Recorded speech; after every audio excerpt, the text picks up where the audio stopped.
Il s'agit d'un robinet en laiton antique.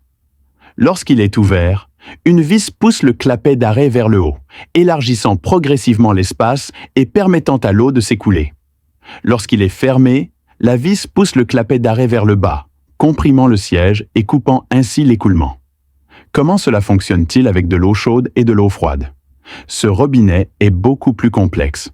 À l'intérieur se trouve un composant de base appelé le mécanisme de la valve.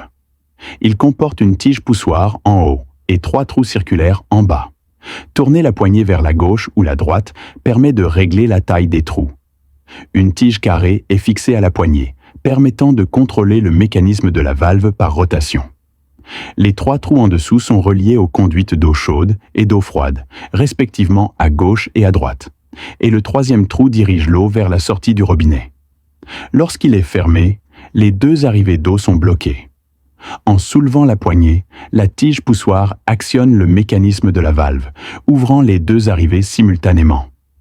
L'eau froide et l'eau chaude s'écoulent dans le mécanisme de la valve et ressortent par la sortie, laissant ainsi de l'eau tiède.